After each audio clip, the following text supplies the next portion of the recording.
Now, it's the first time I'm using this connection here, and it's actually a neighbour's connection, so I'm hoping it's good enough. Yeah, yeah, you're a little bit blurry. Yeah. Well, I've got this ancient PC with a sort of manual webcam, but it's not about me anyway. You're not blurry. You look great. Oh How dear. how are you? Lungs are a bit achy, but not too bad. How are you? Um, yeah, I'm coming back to life slowly. There's exhaustion that's just beyond. It's like you can't hardly speak. It's Yeah, beyond. And I know well enough now not to panic and just think it's just my body telling me you need to rest for a few days, you know. yeah. So I'm just pottering around, and I had a lovely walk and just doodling, you know. I just have to give myself permission, you know, to be tired sometimes. Yeah. And I was diagnosed the same as you with COPD and emphysema, and obviously smoking doesn't help. But no, I'll get back on my swimming and walking and yoga, Christian yoga, whatever.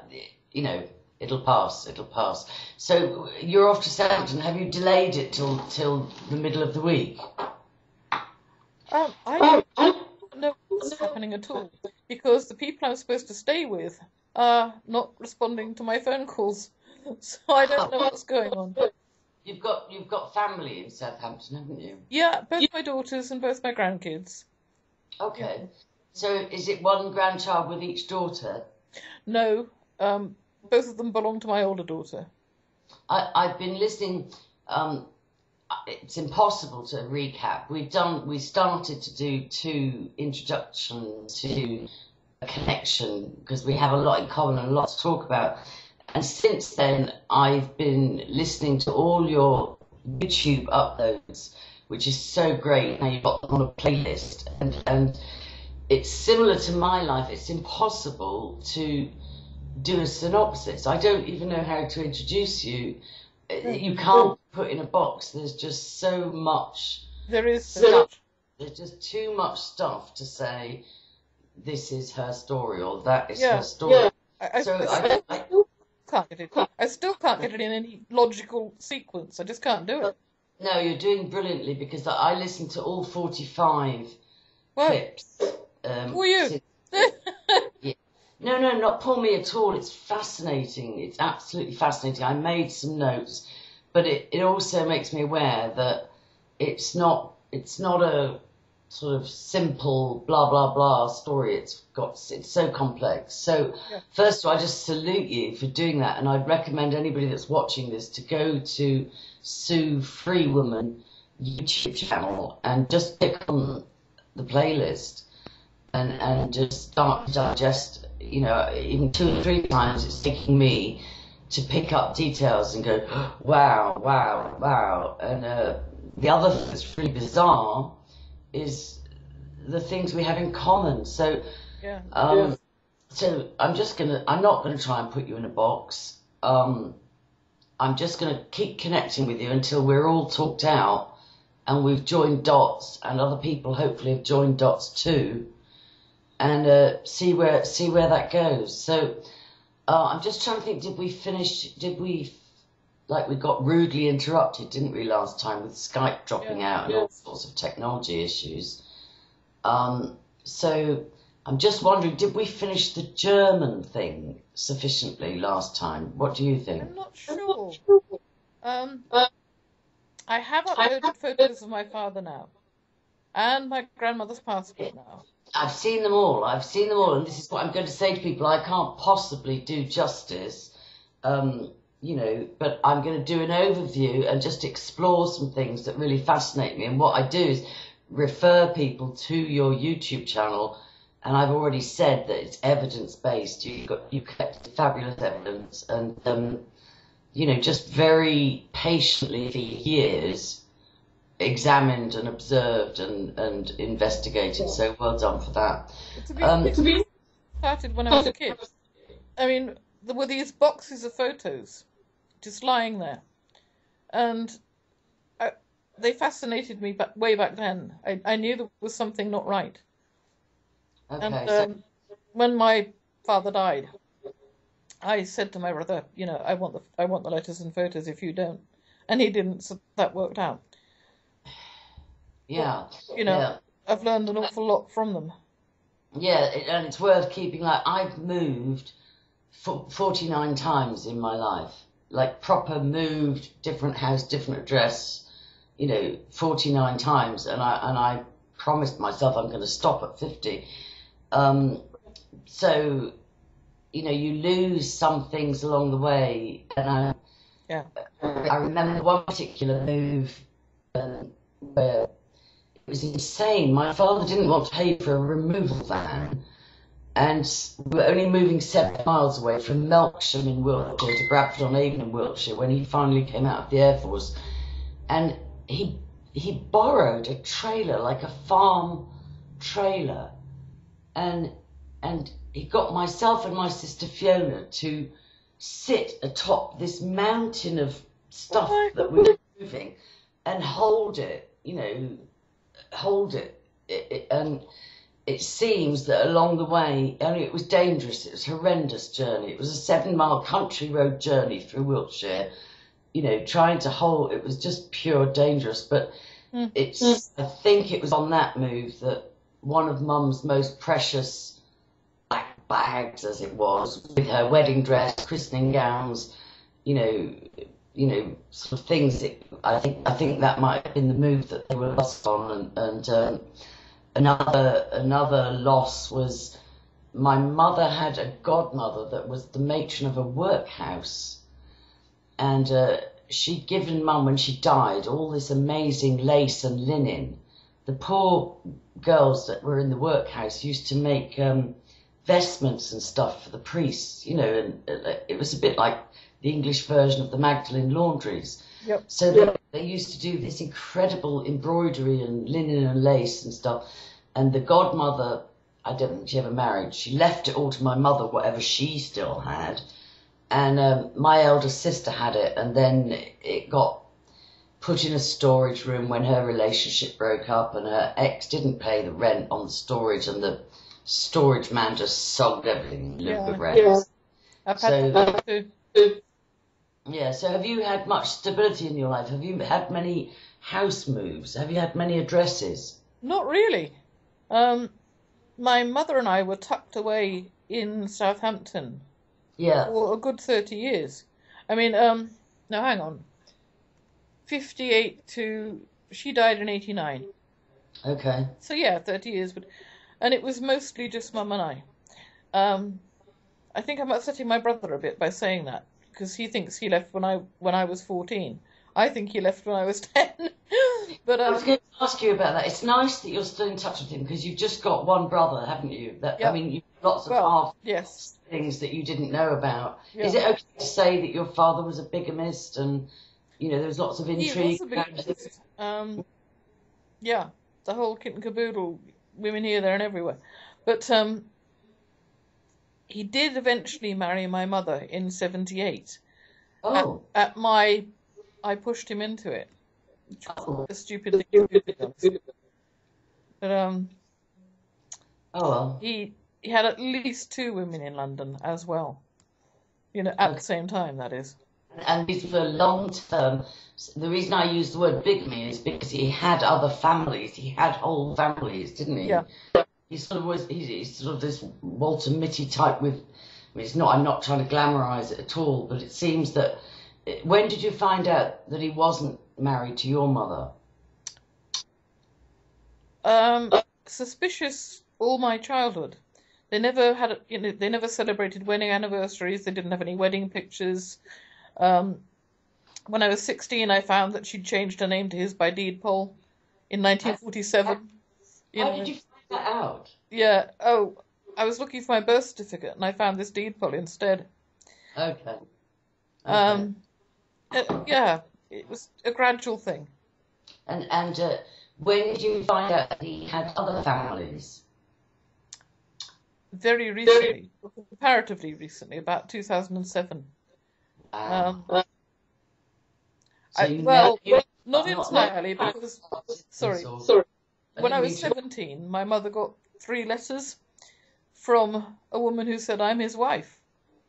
And needless to say, she was really upset. And she showed me the first 2, but not the last. Was that the lady Enid? Was that her name?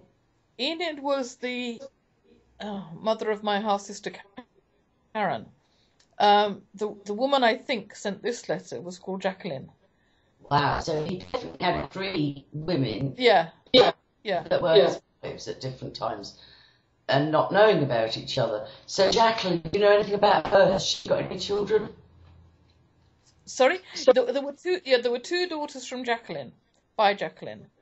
Okay. And at least one of them wound up living in a place in Australia where my mother and father and brother had lived. This little place called Singleton. Well, you know the size of Australia. I mean, the chances of that being coincidence, I think, are not great. What were those 2 children's names? He didn't have much imagination. The oldest was called Susan, and the other was called Carol Angela. Carol, okay. Which sounds to me not, just a bit like Karen Ann. Karen Ann and Carol Angela. Okay, so I'm just trying to get some kind of frame to hang this on. So there was Jackie who had Carol Angela and Susan. Yeah. And there was Enid who had, was it just Colin? No. Karen was my half-sister. And then there was Colin, who was pretty much exactly my age. Almost exactly. Okay, Colin was yours. And another daughter later on. Okay, so Enid she's the one that was the mother of Karen. Yeah. Okay, and Colin is a similar age to you, and there's a possibility that I really want to explore with you of swapped babies with Colin. Am I right? Yes, I've been making more videos about that I haven't uploaded.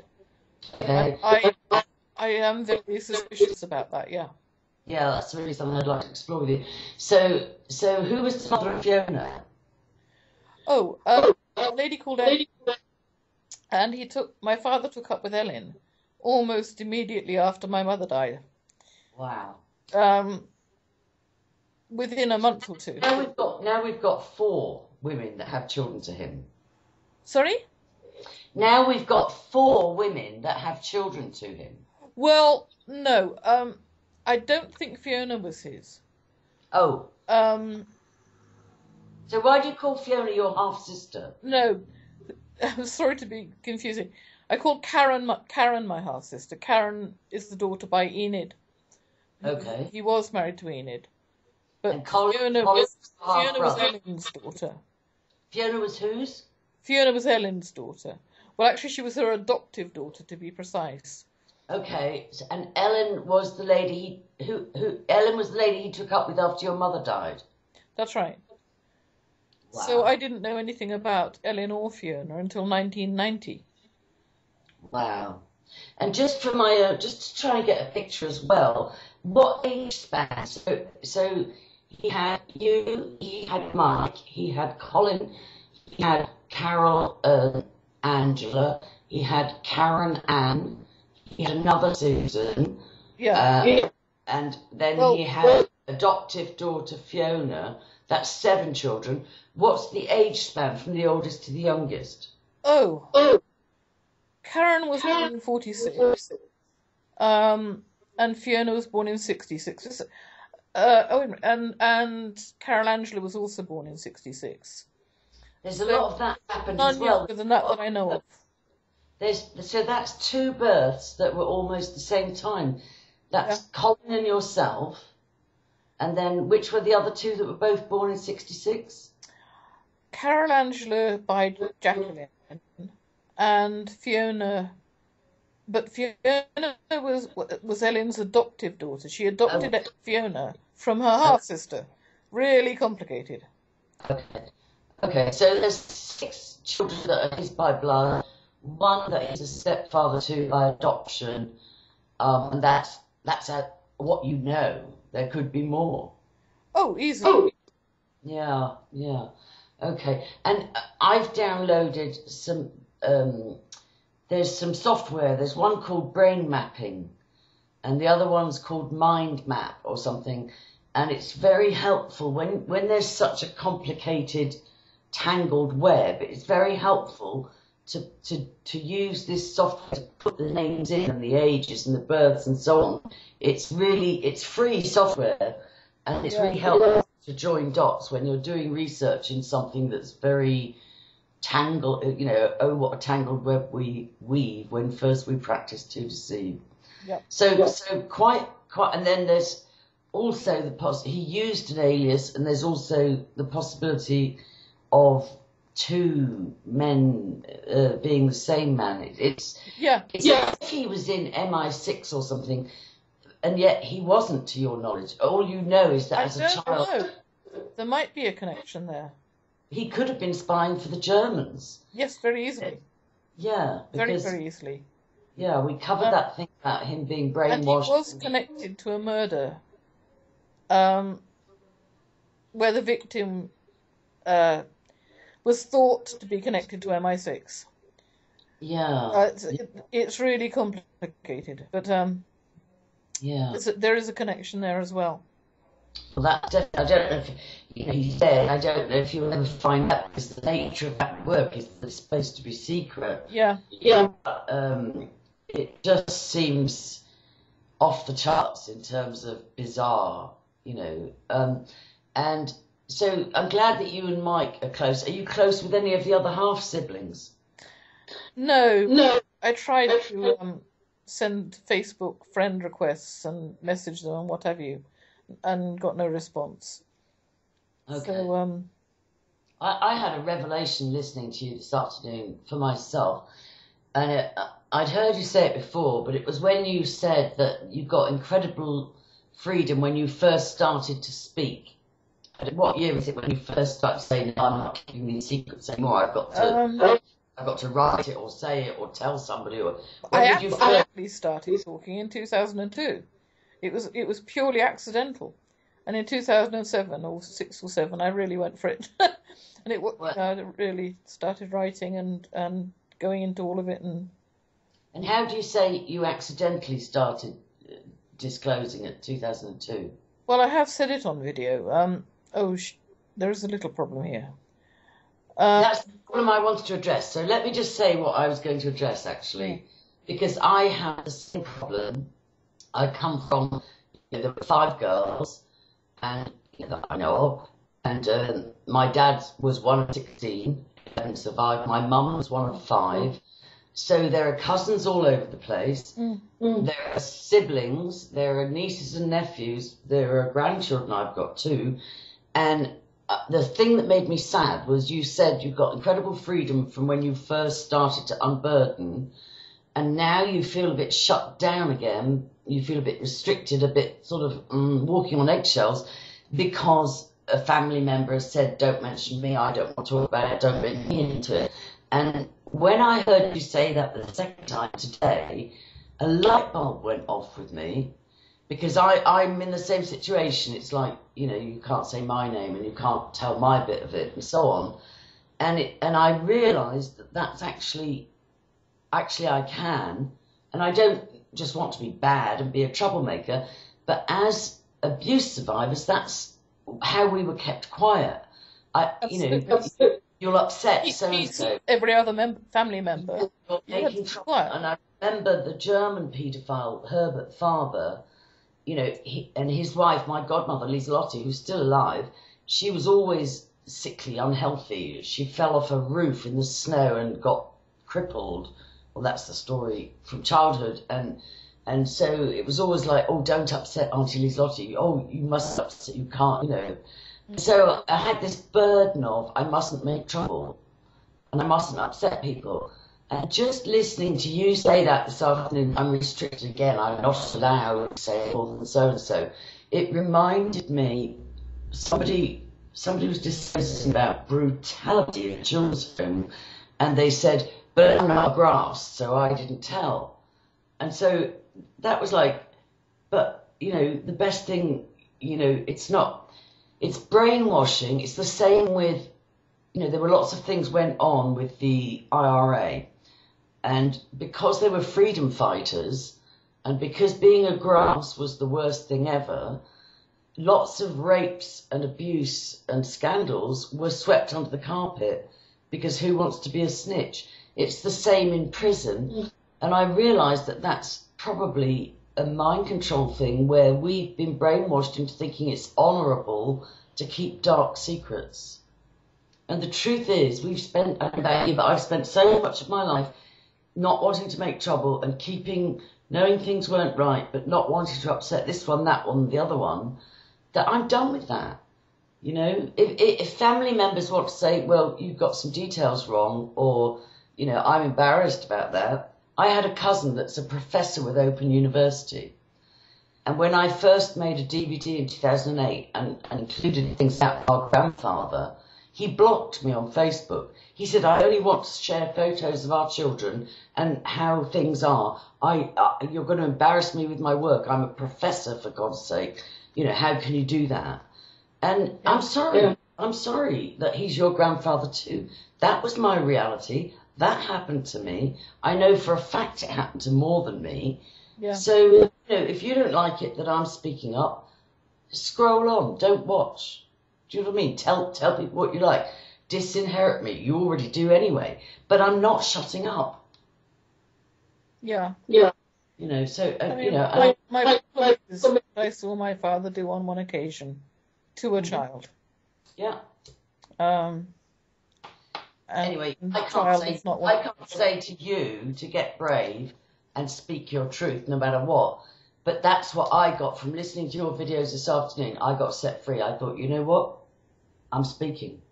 I'm not buying into that thing that you don't have a right to mention that, or you don't have a right to, you know, sorry, this is what happened. I'm not lying. Feel free to correct me. Feel free to disown me. I'm not shutting up. Yeah, I did say that for a number of years. How to win friends and influence people. Yeah. The trouble is, it does cut you off from your family then. But does it, or were they there anyway? The truth is, if you shut your mouth forever, would they be all around you, loving you, meeting your needs, you know, including you? Probably not, but that's my realisation. It's like that freedom's just another word for nothing left to lose. Yeah. You know, and so, anyway, I'll leave that with you, but I just wanted to acknowledge that in hearing you say, you know, I got liberated from being able to speak and now I'm shut down again, that's what I got was wow. Well, wow. The only thing I will say is I know I wasn't the only victim of my father's incest. Yeah. I was not the only victim. Okay. Because I saw something happen. I know, and it's very heartbreaking. My sister that died used to disclose when she had a few drinks, and then she used to retract, and she'd disclose, and it would give me back a bit of my sanity because I thought it was just, you know, I didn't think it was just me. I saw, like you, I saw things, but when she would tell me things, but then it was devastating because the next day she wouldn't remember. And she'd say, I made it up and I'm a troublemaker. You know, so I know that dance of people disclosing and retracting and disclosing and retracting or never, ever admitting. You know, I don't want to be cruel to people. I don't have a right. They say if you force somebody to disclose before they're ready, it can actually shatter. It can actually do real damage. Yeah. You know, so it's just that my truth, if it overlaps and spills onto other people, and I'm not doing it maliciously, then, you know. I was over 50 before I could really face everything that had happened. What age are you now, do you mind me asking? I'm 61 now. Oh, you're just 3 years older than me. Yeah. And like I said, I did have I said to you I had 2 major surgeries last year. No, last year was recovering. It was 2014, so it's not just November that I started to, I think it was I'm pretty sure it was 2014. So I'm a year, you know, I'm just over a year and something into this new lease of life where I'm thinking, no, I'm not giving in to emphysema, COPD, diverticulosis, you know, degenerative discs, osteoarthritis, blah, blah. Yeah. Yeah, I've got much the same things I've got. I'm just not having it, though. It felt like, have you ever seen that film Herbie Rides Again? Do you remember that car? It was a movie with a green Volkswagen. It was funny. Might have been a Disney movie. And anyway, all the bits start falling off the car, like the door and the radiator and the exhaust. And that's what I felt like. It was like, and I'd always told myself, I'll raise my children and then I'll start my life again. And as I was getting closer and closer to having raised and educated my children, all the bits started falling off. And I just, at one point I thought, oh, well, so much for my life, it's over, whatever. And then I thought, no, it's not. Wait a minute, I'm not having this. And so I've just really proactively, aggressively tackled each of the health issues one at a time. And I think it makes a huge difference to actually refuse it. Refuse it. It's like a death sentence. It's like a slow death. Oh, yes. They were saying to me things like, oh, you'll be housebound with a nebulizer and oxygen tank. And oxygen 24/7, yeah. Yeah, and then for a while I thought, oh, how glorious, I'll die, an interesting invalid. And then I thought, no, I won't. No way, I'm not having that, So there's a way back. There is a way back from all of that stuff. And I really encourage you just to, just tackle one issue at a time. And I mean, for me, I believe I had miracles, but I also did some sensible stuff. I did some juicing and I had prayer and, I used cannabis oil that I got online without the stoned bit and, started treating myself a little bit better. But anyway, so I do hope your health improves dramatically as mine has done. Well, thank you. Because you've got so much to say. I have. So much to say. So tell me first of all, I've made some notes because there's too much to just try and put it in a box. But tell me first of all, your books. Have you published your books? How many books have you written? 2. And I uploaded the first one, which I called Deadly Daddy. I uploaded it to the ether. Uploaded it to what? You just I don't know. A friend did it for me. It should be out there somewhere. But I don't know where. And he put a PayPal on it, which I didn't want actually. I didn't want a PayPal on it, and I've never seen anything from the PayPal. So I just don't know where it went. But it was uploaded, but it wasn't published in a book form. Okay, so it's on a website somewhere. Somewhere. Okay, I can't find it. I heard you saying that you wanted to do another edit on it.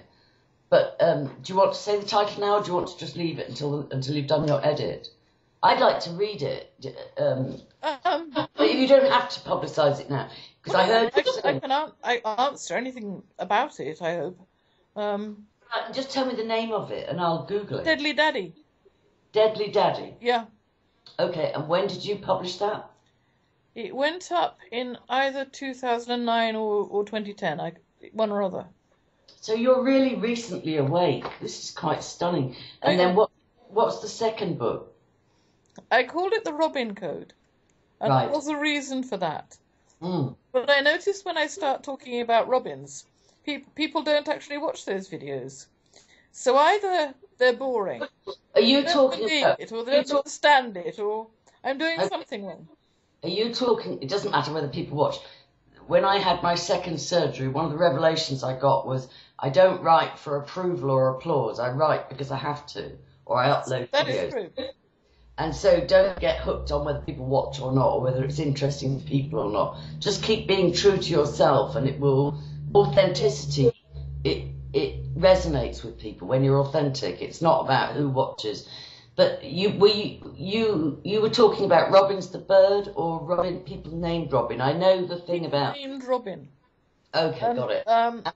There was one man called Robin, was one man called Robin at my half-sister's inquest. Well, actually, he wasn't there. He was apparently still in hospital. He lived. But there were 2 men called Robin associated with my stepsister's inquest. And I began to think, there's a heck of a lot of Robins around here. You know, every time I come to inquest notes, there's at least one man called Robin there. And then I actually, because I knew about the satanic aspect, I just Googled satanic code. And I got Bilderberg.org, item 610. Yeah, the eagle, they call it Sam. It's something to do with Satanism and Freemasons. But they say, yes, the eagle is a symbol that they use, and the owl and the robin. And then they specifically said, and the robin is an assassination code. And I thought, blimey, that was just what I was looking for, and there it is. And I thought, I've got to write about this. Yeah, yeah. I'm just going to say as well, we're doing quite well, even though I've had a couple of flash-ups saying the internet's gone wobbly. I had one. Yeah, we're doing great, actually. Thank you, God. I'm just going to say, before we launch into more details, the things that we've got in common. We met through a Facebook group that I run with a couple of brilliant admins called Mind Control, Social Engineering and Diabolical Medical Experiments. Now, originally I said in the UK and US, but actually it seems all over. And this year, my sister died. I believe she was helped along her way. I'm 90% sure she was murdered. On a sacrifice day on May the 1st, although they're writing it as May the 2nd. And the inquest had no jury and was outrageously scandalous. It was ignored that she had a 500 plus count of butohydroxychloroquine or something like that, which is like antifreeze magnified, and 25% acid. And it was written up as an alcohol poisoning death, but the alcohol blood reading was 0. Yeah. And also she had a track of blood from her mouth, but not from her eyes or ears or nose. And there was water missing from her. Sorry, that's like my mother. Yeah, water missing from her water bottle with no explanation, and a hematoma on the internal part of the left temple, which is a classic assassination thing. I saw it in a video I was watching the other day, a blow to the head to stun somebody and then whatever to follow. She had a internal bruising from a blow to the left temple, but they still just nothing to see here. Move along, alcohol death, next, please. Yep. And when I appealed and said, it's impossible, this doesn't add up, that doesn't add up, this, these concerns and so on, I said, how do I appeal? Oh, you just have to ask for a judicial review. Why wasn't there a jury? Oh, it wasn't needed. Why wasn't there? It should be a jury, to be honest. I didn't know what the protocol of an inquest was. Well, neither do they in Ireland. I don't think the inquest laws have been updated since the 19th century or something like that. But the truth is, it stinks of cover-up. And so you and I met by you saying, oh my goodness, this is sounding very similar. So even the same name. And then when I know, both Fionas and both with water in the lungs. Well, they wouldn't give me, that was the only thing I forgot to ask at the inquest was there excess fluid in her lungs? Because my father we grew up with, he did 25 years in the Royal Air Force, and he used to tell us these tricks of the trade he would say, to my mother, I can hurt you a dozen different ways and never leave a mark. And he used to tell us that if you fill somebody's lungs with water and then kneel on their chest, they'll die of drowning and nobody will guess. It was a murder. And, he would talk about the where you can hit somebody there or you can do something there. And he would bring us to our knees. He had all these little tricks and he thought it was hilarious to show us all these sort of violence and then as well, I've seen him. We were on the beach in Gibraltar, and there were 4 drunk squaddies, soldiers, cursing and swimming in their underpants on the beach and just being loud and obnoxious. And my father said to them, "Look, calm down. There's ladies here. There's women and children here." And they gave him some lip. and he just threw them around like rag dolls. My dad is only like 5'9", and these 4 strapping soldiers in their 20s, they gave him some mouth, and he just threw them around and and just dealt with them, and they were just absolutely stunned. So anyway, so let me try and get. So that was what we had in common. The two things I'm going to ask you to talk more about your Fiona, and the other thing that shook me to the core was you talking about the possibility of swapped babies, because I've got a very strong conviction that that was part of the post-World War II research trials carried on by the Nazis into nature versus nurture, into how do you break the mother and child bond? Is it unbreakable? How much is genetic? How much is hereditary, like mother-child bond, and how much is environment? And they just did the most diabolical experiments to research that stuff. Yeah. So can you talk a little bit, first of all, about the synchronicity of Fiona's death circumstances?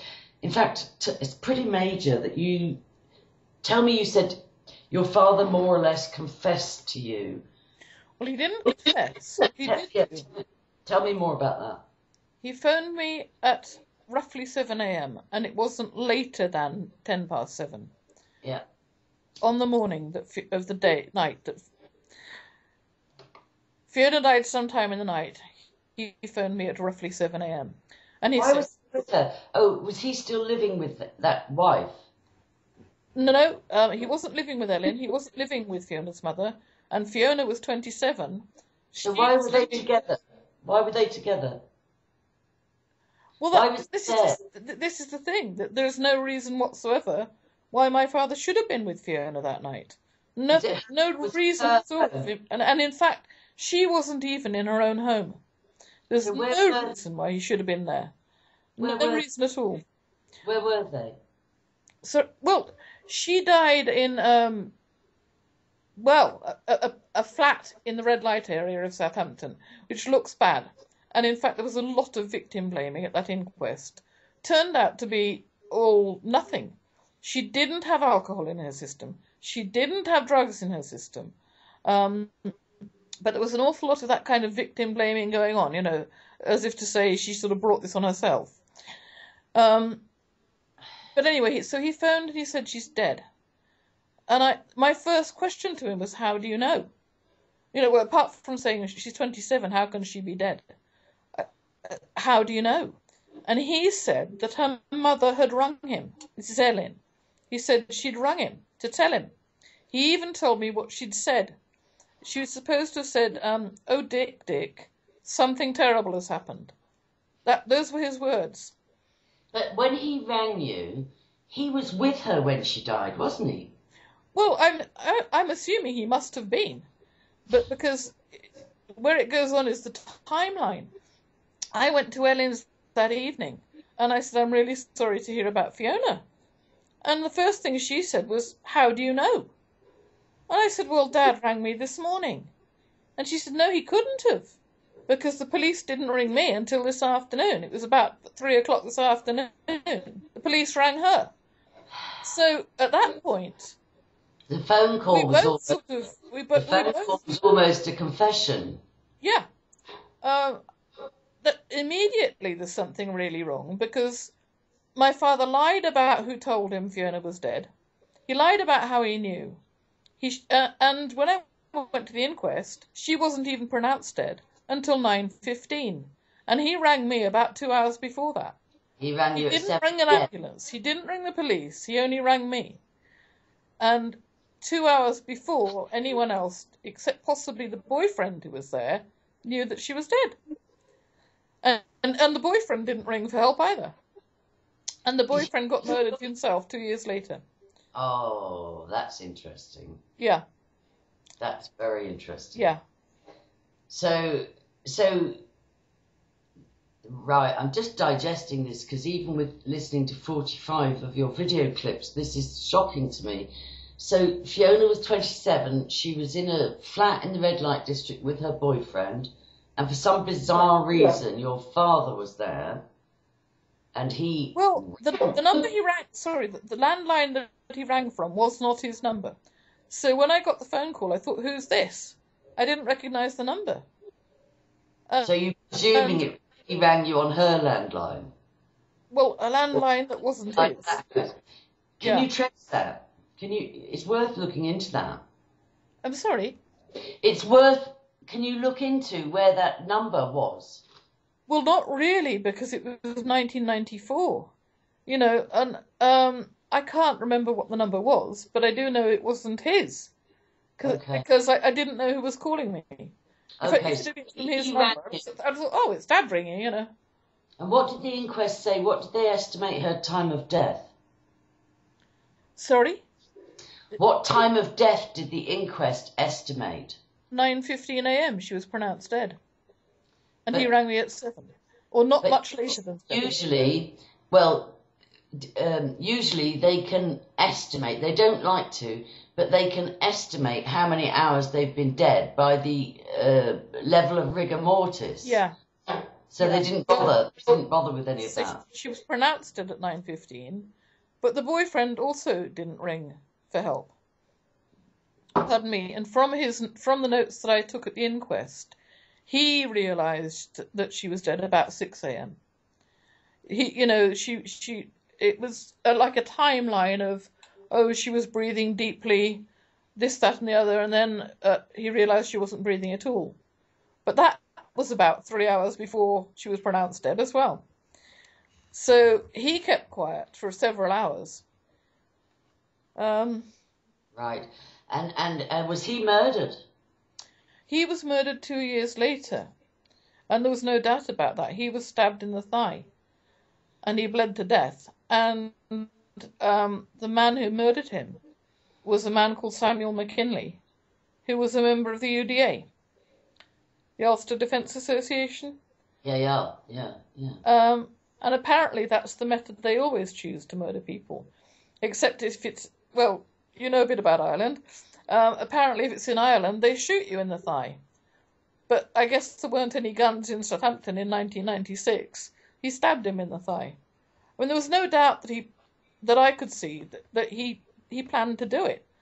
You know, he was done for murder. A hit. Was there any reason? Was it a gang warfare thing? Was he a dodgy character? Well, the guy... The boyfriend. The guy who got killed. Yeah, the boyfriend. The owner's boyfriend. All I ever really knew about him was that he was hooked on drugs. I didn't know much else about him. And I met him at the inquest. Okay. You met at the inquest? The owner definitely was not. The pathologist was really clear that Fiona did not have drink or drugs. He said no involvement of drink or drugs in her death. And in the end, they came to this ludicrous conclusion that she died of SADS, sudden adult death syndrome. And I heard them whispering something like closure for the mother. Well, she didn't believe it. I didn't believe it. It was insane. I mean, presumably, according to her boyfriend, she pretty much died in her sleep. Are you really going to have, sudden adult death syndrome in your sleep? Well, I don't know a lot about sudden. I don't know. I know. And there's a test that can be done which shows you have a propensity towards it, and they're doing it now with athletes and sports people because I'm more familiar with it happening in a football game or something with exertion. Exactly. Not if you're lying in bed asleep. No. You're 27 years old. And did she live a troubled life? Do you feel okay speaking? It's the same reverence, like we can't speak ill of the dead. Yeah. Did she live a troubled life? Did she what? Did she live a troubled life? Was she? Yes, she had. I'm just going to get some water. Can you hold on a second? I'm going to get some water out of the fridge. Sorry? I'm just getting a drink of water.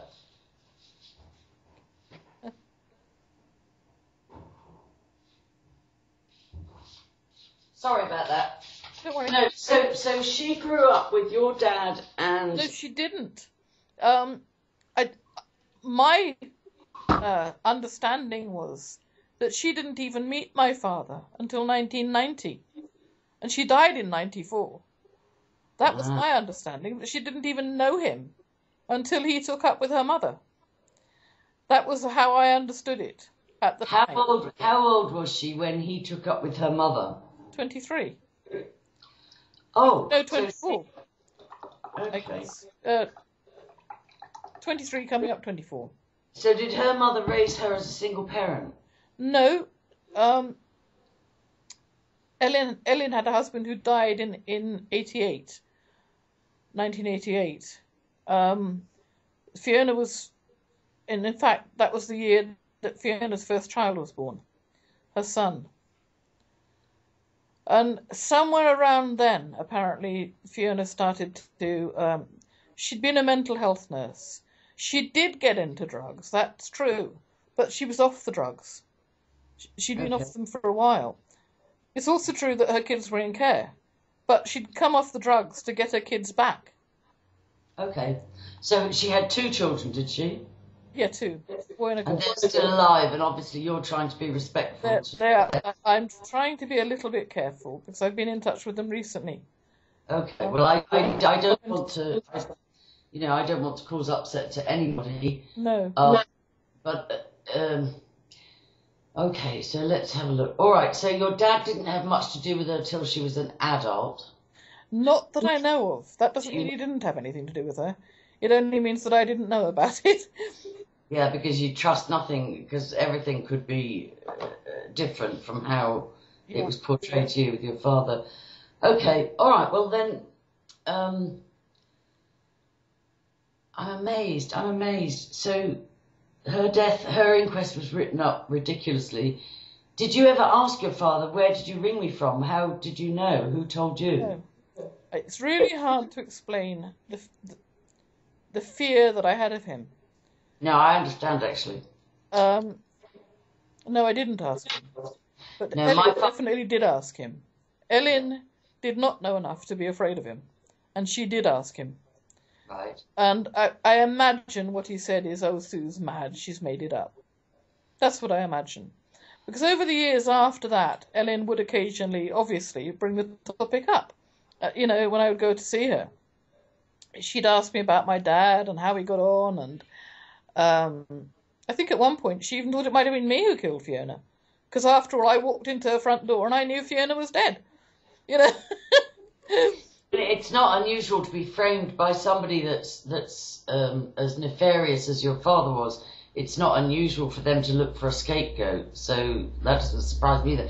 Do you know what? We dropped a bombshell, so we might as well just take it, the bombshell, and I didn't mean to, was that she was in a flat in the red light district. So do you want to just say, did she? I think she probably had dabbled in prostitution when she was doing the drugs. Yeah. She's I very was there that night, though. I don't know, because she'd stopped doing the drugs. And how long, as far as you know, how long had she been off the drugs?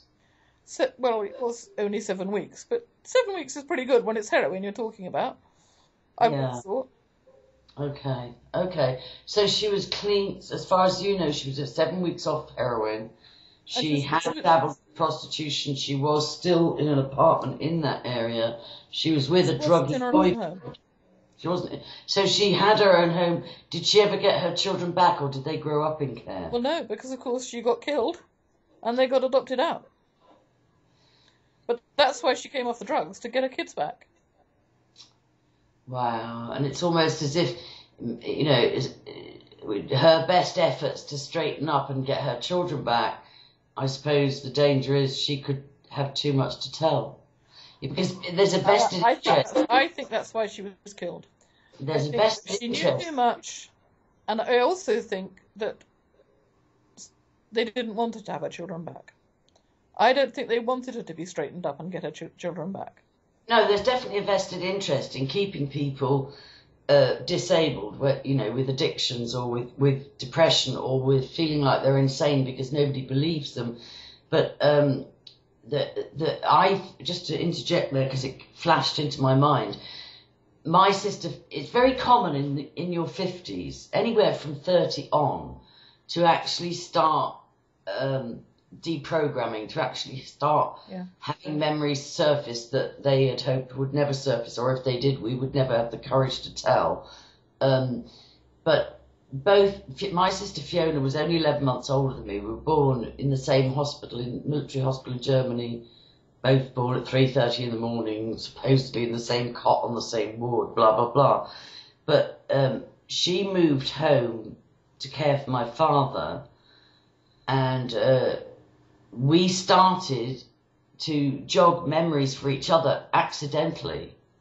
So we would just start an innocent conversation about a pony or something, and then she'd say, oh yeah, that was across from the derelict farmhouse where Dad bred the puppies. And then I'd get a look of shock on my face as I'd get a flashback, and then she'd remember something, and she made a comment about every time I come and see you, I leave traumatized. And it wasn't that I was being mean to her, it was just something about, we were both in a waking up mode, and it was almost like dangerous to even talk to each other spontaneously. And when I started doing research, I stumbled upon this program of swapping babies, so that, particularly in the military, I believe men were either blackmailed or bribed to make two women pregnant at the same time, their wife and an other. Babies, women that would both give birth in the military hospital or the same hospital, where a switch could be easily engineered. And so I talked to my sister Fiona about it, and my mother, and because Mum rejected Fiona from birth, and she said it was the wrong baby. They took her baby away, and half an hour later brought a baby back, and my mum said, that's not my baby, that's not the same baby, something's wrong. And they said to her, oh, it's, don't be silly, you thought it was a black-haired baby, but it's only because we've dried her now, it looks brown, and oh, you've got postnatal depression. Well, you don't get postnatal depression immediately after giving birth. It doesn't kick in. No. 3 days. And so there was this whole rejection thing all of Fiona's life, and then Dad wouldn't let Mum get blood tests done to check it out, and told my mother it was her insanity, it was her nerves, she was a terrible person for rejecting her own child, and so on and so forth. But Fiona and my mum had agreed to have a DNA test done. It was a huge relief to both of them, because my mum carried all this guilt that, she'd rejected Fiona from birth, and it caused undue pain and torture and all the rest of it. And Fiona had grown up with this thing of hating my mother and fearing that my father wasn't her father. She had this trauma bonding, like Mengele trauma bonding with my father, where she adored him. And her worst nightmare was that she wouldn't be his daughter. And so when she saw the possibility that she probably is Dad's daughter, because she looks like that side of our family, but she may not be Mum's, it freed her up to kind of forgive my mum for rejecting her. And it freed her up like, oh, so it might not be Mum's fault or my fault. It might be some insane, crazy. So I think she probably told my dad, she was minding my dad, because my mum had left him. I think she might, with a few drinks, because she did like a few drinks, I think she might have said, oh, Angie's going to do a DNA test on me, and Mum, she's got this crazy theory she's come across, blah, blah, blah. And if my dad knew that, that was motive enough to finish her right there. Absolutely. Right there. Because with all the affairs he had... Makes perfect sense, doesn't it? He always convinced my mother it was her fault, she was frigid, it was, anybody can make a mistake, and she imagined it, and it was just a midlife crisis for him, and this, that, and the other. But if she proved in black and white that from her early 20s he had been cheating and lying and selling her and the children into medical research programs, he knew the game would be up. And I think that was, I bet they have kept DNA for testing, but now my mother has retreated back to the family, having left my dad and said, with all professionals backing her up, that her life was in danger and he was psychopath, psychotic and dangerous and violent and all the rest of it. No, now her allegiance is back with him again. She's right back in the family. She's not gone back to live with him, but she's all, I'm the enemy, and her and Daddy and my younger sister are all standing together in this, saying that Fiona died of alcohol, nothing else, nothing to see here. So talk to me about the baby. I just want to see, I got a bit, just hold on one there. The Fiona thing, you only can presume that your father was there, and he just denied everything when his wife said, how did you know Fiona was dead? Hours before the police informed me. So you've never... I don't see how he could have known Fiona was dead unless he was there. I don't see any other way that he could have known. And the boyfriend wouldn't have phoned him. Well, the boyfriend wouldn't have phoned him. He'd only been a boyfriend for about 10 days. And why would he ring my dad? Exactly. Why my dad? Why not her mother? All right, so build on that for me. I'm so sorry, and I'm sorry for her children, and I'm sorry that it does sound very much to me like she was too dangerous, to get healthy and get her children back and spill the beans. But talk to me about the death of your mother, because you think your dad was implicated in 3 murders, don't you? Talk to me more about what makes you believe that. And I believe you, by the way. Thank you. Well, I got the same kind of phone call. What I hadn't said in my video was that I only left my mother at 8 p.m. on the 20th of December 1989. I left at 8 p.m. 9 p.m. I got a phone call to say she's dead. And something I got wrong, it's only a little thing on the video, but I said, who's dead? I couldn't think it was my mother. I'd seen her alive an hour previously. And he said Romy. Romy was his nickname for her. He didn't say your mum. But I said, how long has she been dead? And he said, about 10 minutes. I said, have you called an ambulance? And he said, no. And I said, call one. But I got there about 10 minutes later after that.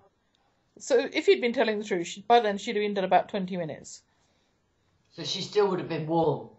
And she wasn't. She was cold. And there was a trickle of blood, a dried blood, running from the corner of her mouth to her chin there. There was a blood-stained cushion by her left foot. Which he later hid.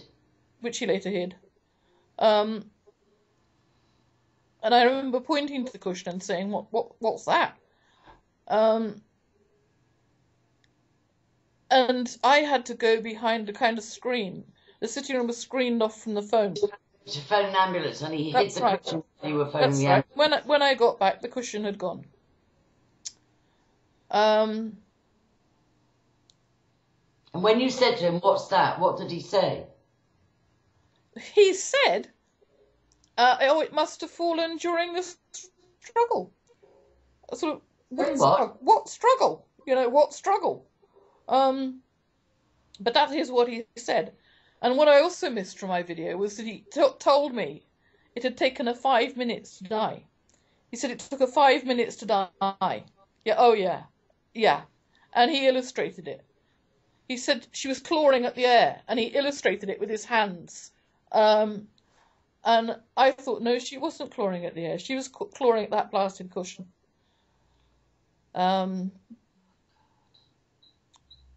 It's still difficult, sort of 26 years later. I'm so sorry. I'm really upset for you. I'm upset for her. I'm upset for her. If you think about 5 minutes when you can't breathe and you're trying to breathe, Was it a normal thing for there to be struggles? Was he violent with her at that stage?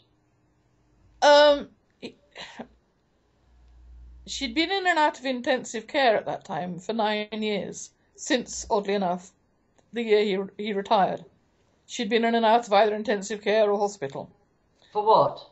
She had blood clots on her lungs, that's true. That's true. And she was asthmatic, that is also true. But another thing that is true is that the doctor did not sign her death certificate until 2 days later. The doctor never saw her body. The only people who saw her body were the 2 paramedics. And I was so stupid. I said, please don't take her away. Please, I don't want to cut up. Don't chastise yourself. You didn't cause her death. I heard that part. You weren't stupid. If you could turn the clock back. What age was she? She was 74. She wasn't young. Were they still... And if it hadn't been for the cushion, the blood, his description of not doing anything while she died, he knew artificial resuscitation. He knew artificial respiration. Why didn't he try it? Why didn't he phone a doctor? Why didn't he phone a neighbour? Why didn't he go to the neighbour? You know. I understand you, and it stinks. What I'm trying to establish, my father was still a threat to my mother. He's 89, she's 82. She left him almost 3 years ago. So at 86, he was still a danger to my mother, and there were threats of violence and so on. Do you think there was still violence or fear and intimidation between your mum and dad at that time? Oh, absolutely. Yeah. Tell me more about that. She would never go against him no matter what he did. And that includes no matter what he did to me. She would never go against him. She was too frightened. I got poisoned with arsenic when I was 10. And he was the one who told me that it was arsenic. Yeah, poisoning's another thing we need to talk about in depth. Yeah, sorry, I'm going off now. No, you're not. No. That's why I'm saying I didn't want to plan this, because I'd like to do several of these with you. There's so much to look at. But, so it was still a volatile relationship. She had never reported him for domestic violence. I wouldn't call it volatile. She was very... compliant. Subdued most of the time. Very reclusive, very... locked into her own shell. Yeah, but it surprises me when my cousin says, "Oh, she was such a jolly person." I think she could put on a jolly good act, you know, when other people were around. People might ask, if she was fully compliant and afraid of him and very obedient, why was there still violence? Because you were very definitive when I said to you, was it still a violent, intimidating relationship? Even at that time, you said actually, it was never overtly violent. I never saw him hit her or anything. Never saw him hit her. But he didn't need to. The things that he did do, to have you in complete terror, he didn't need to hit you. It was never overtly violent. But... So if you allowed your mind to imagine what happened... When I wasn't around, if I could imagine what happened when I wasn't around. I'm just saying, this is just hypothesizing. I'm just saying, if she was fully compliant and terrified of him and obedient and cowed, what do you imagine would have had him smother her to death? Why? Lots of reasons, lots of things. Talk to me about that. It is very complex. Talk to me from the heart. He was involved in a porn ring. I turned the porn ring in 88, and then a lot of people started dying. Yeah. She was the third death that I knew of in a very short time. But also, apart from that, he was then able to sell the house, which put him a lot closer to Ellen, and he could take up with Ellen, and I'm sorry, but her grandkids. She had the 2 little grandkids. Okay.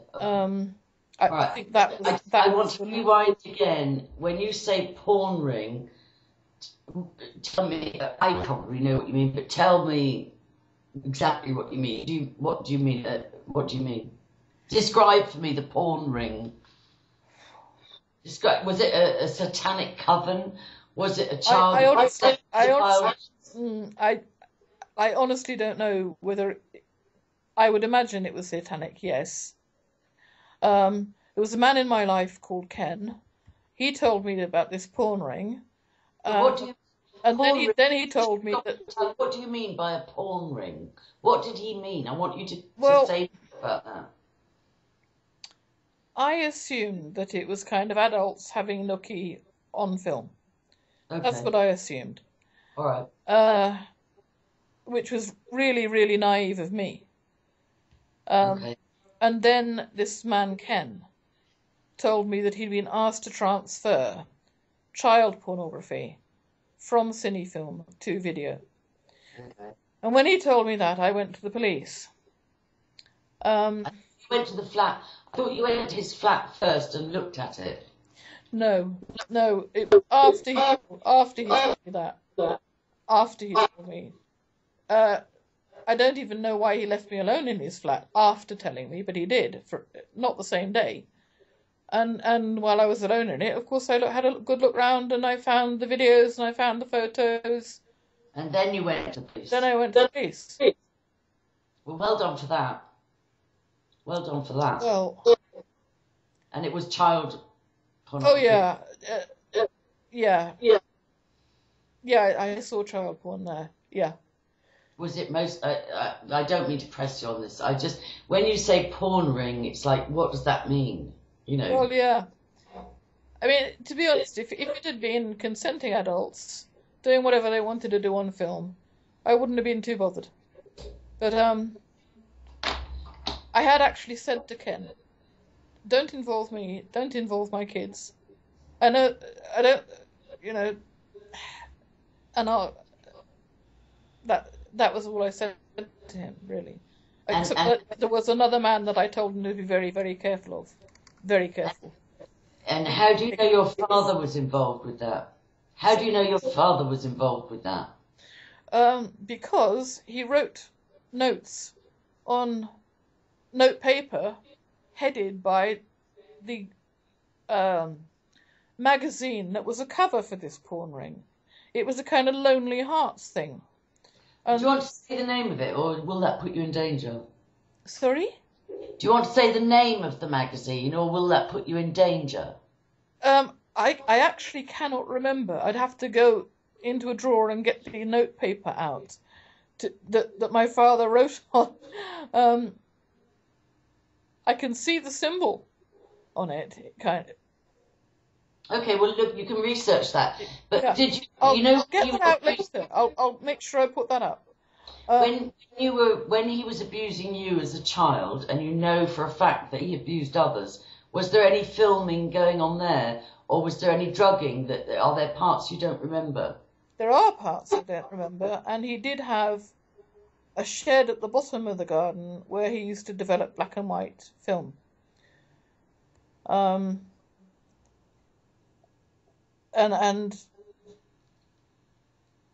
there are some strange photos that have survived, but you couldn't actually call them child porn.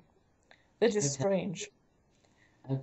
So as far as you knew for your childhood, he was incestuous, he was a child rapist, and he was a... well, he certainly was where I was concerned. Yeah, okay. And there was an incident that I saw with my own eyes. Yeah. So okay, so we'll revisit that. But if we fast forward, you're with a man that your father introduced you to. He discloses that he's involved with a porn ring, and then he discloses that somebody wants him to transfer and convert some child porn, and then you investigate. And then he lives alone in his flat, presumably knowing I'm going to search it. Well, it makes me wonder why. I do wonder why he did that. It's a bit like married men that leave clues to having affairs. They really want to be found out. It's when they're kind of coming to the end and they can't take it anymore. The pressure of having secrets. It's almost like it's a relief to them to be discovered. Yeah, well, this particular guy was not the worst of the worst by any means. And I think the child porn would have genuinely bothered him. I think it genuinely did bother him. And I think at that point he wanted out, but couldn't get out. When did you get out alive, that's for sure. When did you find out your father was also involved with it?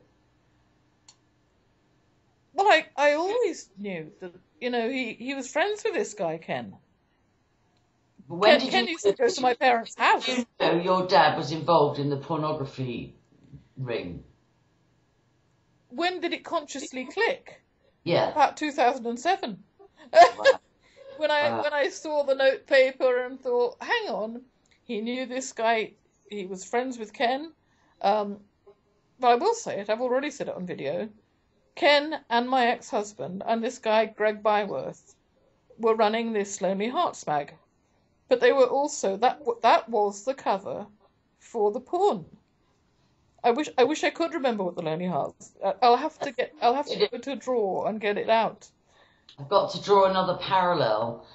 When I went to London, I didn't want to go. My mother forced me to go at 18, and I took a flat share or a house share in Putney with a very strange guy, and he ran a Lonely Hearts group in Putney.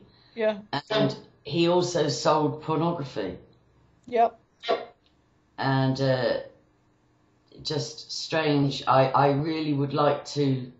I don't even remember his name, but I remember he said, I had a job in a merchant bank, and he said to me, oh, do you want to help me on the store on Saturdays? It's a nice way to meet people in Putney. So I said, yeah, all right then. And then, so he had a stall, and I'd put a few bits on it, and I'd always spend what I made because I love junk and antiques and stuff. And then he'd go for lunch, and he'd say to me, oh, if anybody asks, it's under the table, it's £1 each. It was like just back in those days, late 70s, it was magazines. And I was like, I'm not selling that. And he said, oh, well, just if anybody asks, he said, they're under there and they're £1 each. And like, just, keep it quiet. And, I didn't stay there very long. I think I only lived there about 6 months. But it always felt odd. He would go and meet and it's very close to where Elm Guest House was, and the Richmond Children's Home, and yeah. But his cover was a Lonely Hearts Club. He would take people supposedly on walking tours, and it was like he'd create activities for people in this Lonely Hearts Club. But he also sold porn, and so you just kind of triggered that for me. But anyway, so your father and these 3 men. One was your husband. Is your husband still alive? Your ex-husband? My ex-husband is still alive, yes. And what expects me to retract what I said. I'm not going to. No, but do you have any contact? No. Is he the father of your children? He's still in contact with my children. Is he the father of your... Have you got 2 children? He's the father of my youngest daughter. Okay. Yeah. Okay. And has he made any contact with you since you've started disclosing and writing books and things? No. And you haven't heard anything on the grapevine? No. Do you even know where he is, what he's doing? Oh, is yes. he still involved? He's in Cornwall. Oh, yeah. Very interesting. Right. And do you know... Okay. So, all right. So, we started with the connection about your mother. We've already got it that Fiona was trying to straighten up to get her children back. And so if she had been victimised, the chances are she would speak. And then we've got your mother who was compliant and intimidated and cowed. So, yeah, that's where we started from. What would have been his motivation? Was it because the porn ring was coming out? What would have it been his motivation to finish your mother off? I think partly because of the porn ring. Because the porn ring was also, it enabled him to sell the house. Oh, and he sold the house and took up with another woman. But mostly, I think, didn't the murders start stacking up? Lots of spare cash in the bank. Because their house was worth an awful lot more than the flat that he moved into. An awful lot more. Okay. So aside from the straightforward motive of, right, I'll sell the house and start with another woman, but isn't it true that after you went to the police about the pornography ring, a lot of people started dying? Well, yes. My mother-in-law died first. And in fact, it would have been about the time that I was being interviewed by the police that she died. Because that's your ex-husband's mother? Yeah, my husband's mother. Okay, so how did it go You went to the police. She died first. Yeah. Then Ken died. He So died at my flat, in fact, and it could have been a heart attack. It could. So the mother-in-law died, and then Ken died, and then who was next? And then my mother. And then where was Fiona? After Fiona, that actually was 4 years later. And where was Karen? Kind of done and dusted. And where was Karen? Where was Karen's death? Oh, Karen died in 1965. So that was unrelated. Way back. Okay. All right. Okay. So you think? Do you think it was simply? I'm just trying to think what motives could have been. I know for myself, if my sister told Dad that Mum and her were going to have DNA tests, there's motive. You could probably add to those motives. But so, do you think if there was a motive, do you think with your dad it was simply that, oh, I'll sell the house and start up with another woman, or do you think he was afraid she had information, or both? Both. But I also think I really don't know how it sounds, but I also think he was punishing me. Because I had actually said to my husband, I'd been off alcohol at that time for 4 years. Right. And I'd actually said to my, by then ex-husband, the one thing that could drive me back to the booze would be Mum's death. Right. Now, me going back to the booze would have been really, really convenient. Because I wouldn't have been aware of anything. Yeah, that's you discrediting. Okay, yeah, and actually when you said that, that really resonated when you said to me, the thing that kept you quiet for decades was if you tell, people you love are going to die. So that's I think there's just a kind of inner feeling. Do you know what I mean? It's not there on the surface of your mind. I know. I'm not trying to put. I'm not. You just I'm feel saying, as if. Well, I felt as if I was walking around in a fog. I really felt like I was a kind of broken puppet walking around in this fog, and I couldn't say anything because nothing made sense. Or if I did say anything, I would be written off as mad. Yeah, I do. I totally hear you. So we've got Fiona's death was very suspicious, and it looked like he was there. And then his story changed. We've got your mother's death was extremely suspicious in as much as he hid a cushion and described graphically. It seems as if it was to traumatize you. Described it as very graphic. Traumatize you. It fits in with this thing of punishing you, describing how your beloved mother fought. Yeah. And then the other death. It's a description you're never going to forget, is it? Never. It fits in with your theory of punishing you for singing, and the other death that you suspected his involvement with. I'm gonna just wind this up here because I don't want to overload people, but I just want you. We're going to cover this murder thing, and then we've got loads more to cover in the future. Yeah. But just tell me about the third death, at least, that you suspect he was involved with. Is that Karen Ann? Yeah. Can you tell me about that? And I'm sorry to put you through this. Well, as far as I can see, he'd taken up with her when he went back to London. Sorry, she was born in 46. Mm-hmm. He went back to London in 1961. By that time, she's 15, of course. No, okay, I've got to slow down here. Right, yeah. I'm just having this right again. So Karen Ann, was she younger or older than you? Older. 8 years older. Was he married to her mother? Yeah. So that's the mother of Colin. At that time, she was the only legitimate wife, really. Enid? Yeah, the first marriage was kosher. Okay, so this is Enid's daughter, and Enid's the one with Colin. Is he alive? I don't know, but I've done a video about Colin. I don't think I've uploaded it yet. Enid's the one that when you contacted her and said, I'm Dick Oakley's daughter, I want to know what happened to Karen, she packed up and fled in 48 hours. After living in the same house. My first and second letter, after living in that house for 75 years. She fled? Left. Packed up and left. And it took 48 hours, according to the neighbours, for her to get out. Okay, so when Karen Ann died, what age were you?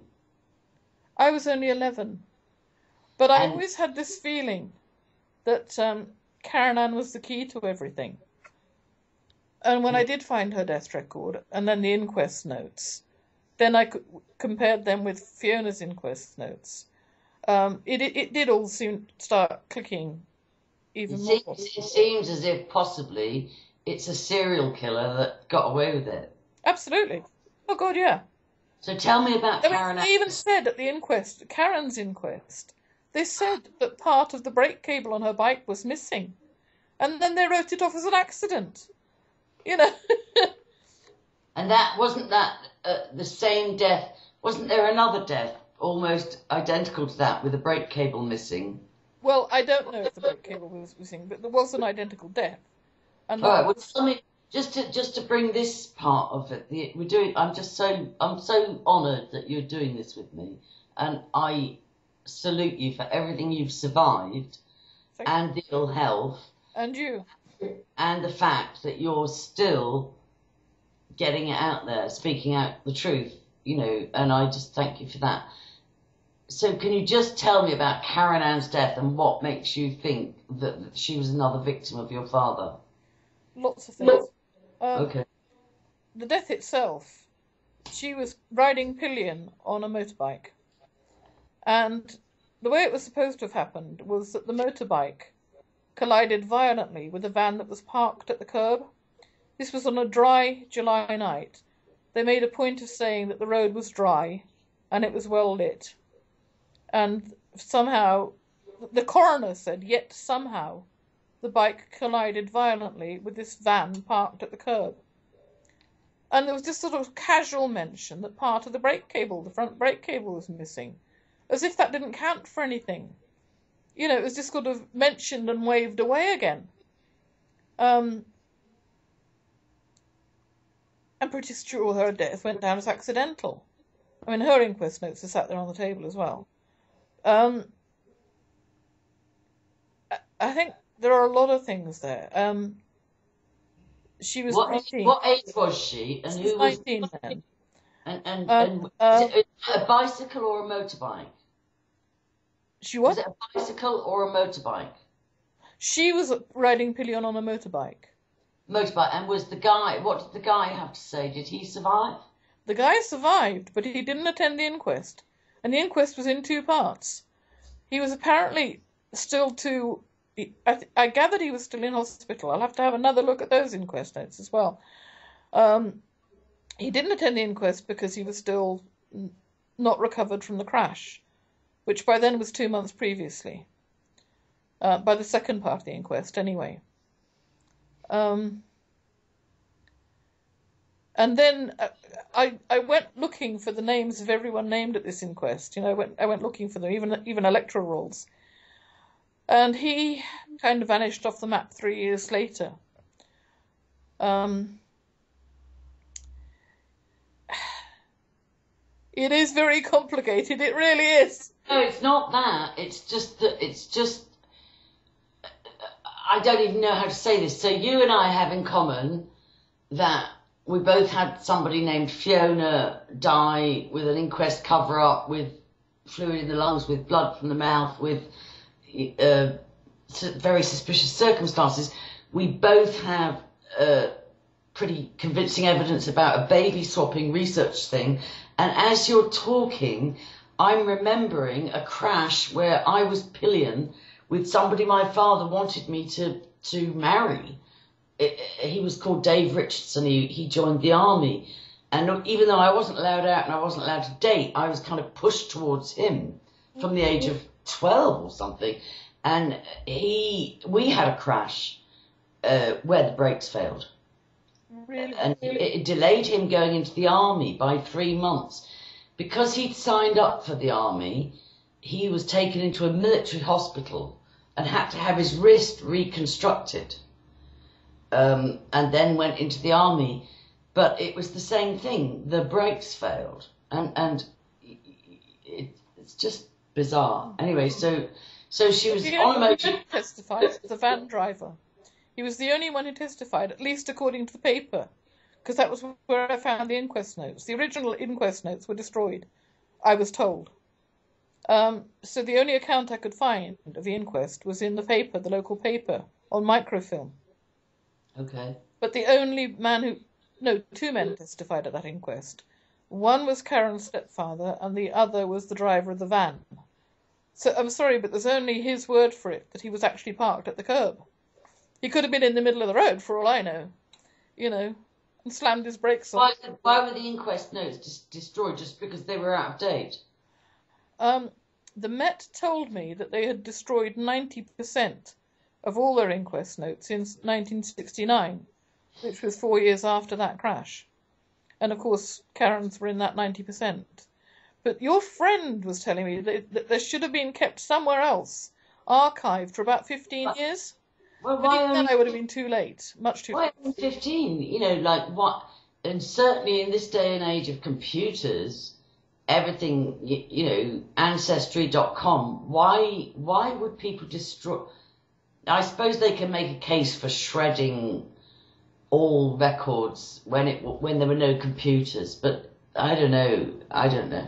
Okay, so tell me, bottom line it for me, why you think your father was implicated.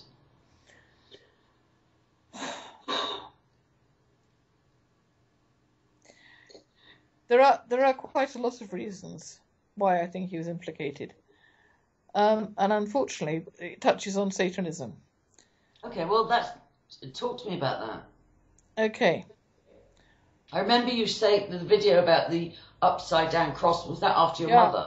Well, for a start, she was his firstborn daughter. Okay, which is often sacrificed, right? Yeah. It was just after her 19th birthday.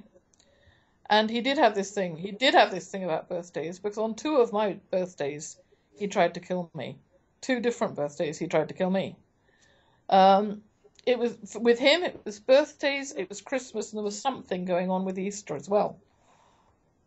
Her age, 19, resonates, because you wouldn't believe how often 19 has come up in all of this.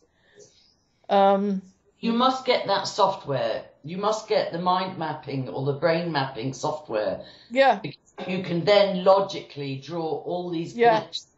But anyway, well, I have 33 pages of typewritten notes, and that was a fraction of my handwritten notes, a tiny fraction of my handwritten notes. Okay, so she was 19. She was his firstborn. The inquest. I also think she was inconvenient. I think by then he had too many daughters, because she died the year after my half-sister Susan was born, and the year before Carol Angela was born, and at the time of her death, I reckon he would have been aware that his wife was pregnant again. Do you think she had too many damn daughters? I think that was one thing. Okay. Sorry about the... No, I won't interrupt you. I want you to say why you think he was involved. Tell me about the Satanism aspect. I do think that she was a sacrifice. I do think it was firstborn daughter. But I also think that as she was a girl who had been in close contact with him, he would have abused her. That's what I was wondering. And if she now had a boyfriend, this boyfriend Robin, she might have told him. There you go. She might have been going to marry him. It could have been a combination of shutting her up, jealousy. Right.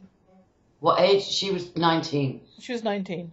So the likelihood is she was also... In 1965, she hadn't reached her majority. She wouldn't reach her majority till 21. But, the headline in the newspaper was the night a young girl died, not a young woman. I think there are lots of possible reasons there. I believe you. It's just had his handwriting all over it. Yeah. From everything else that I know. Well, I encourage you to keep going with the videos. I encourage anybody that's listening to this and wants to know more to find you on YouTube, Sue FREEWOMAN, and the 2 books. Say the names of the books again, because I'm going to look them up. Although I should. I've got so much. I can't find them. Deadly Daddy was the first. And Robin. You won't find the Robin Code because I didn't upload it. I never finished it. Well, maybe I'll just keep watching your videos, but we'll let me know when you go to Southampton if you go. I will do. And we'll do I'm sure we've done at least an hour, and we'll do another in-depth, if you don't mind. We've only just skimmed over. That's great. Just scratch the surface. Scratch the surface of a possible, probable serial killer. And, you know, we'll look into the satanic ritual Luciferian thing. We'll look into the pornography ring, possible paedophile, you know. We'll look. It just goes on and on. It's phenomenal. I just salute you. I salute you and myself. You know, my story's not the same as yours, although the parallels are freaky. But I just salute you for still being alive. You know, thank you. Seriously, it's an achievement. Given the nightmare, there's many didn't make it. There's many died of alcoholism, drug addiction, or suicide, or being bumped off. You know, there's the word survivor means more than just, you know, you're transitioning from victim and you're still alive. Bloody well still here. Do you know? And that's an achievement. So. Thank you very much. Are you happy? Is there anything else you want to say? I should say as well, just not self-promoting, but I can be found on Facebook, Angela Power Disney. I've got 2 YouTube channels, Angela Power Disney and Angie Power Disney, and I've got a website that I hardly ever visit, angie.gowebs.co.uk, and I've got a DVD. I am going to put that on my YouTube channel, but at the moment it's on Vimeo as Chasing Rainbows. But is there anything else you'd like to say just to conclude this part of what we've done? I don't think so. Are you okay? Are you? We didn't touch on the swap babies. But I think that's a whole interview in itself, to be honest. No, I can't wait for the next time. But I just feel like it's so mind-blowing for your average, even for people. It's so mind-blowing. I think we can only digest and disseminate so much at a time. So I think we've done great today. I look forward to the next. Look forward might be the wrong word, but like, let's do this very soon again and keep going until it's all done. Yeah. Okay. Okay, Angela. God bless. God bless you. Bye. Bye.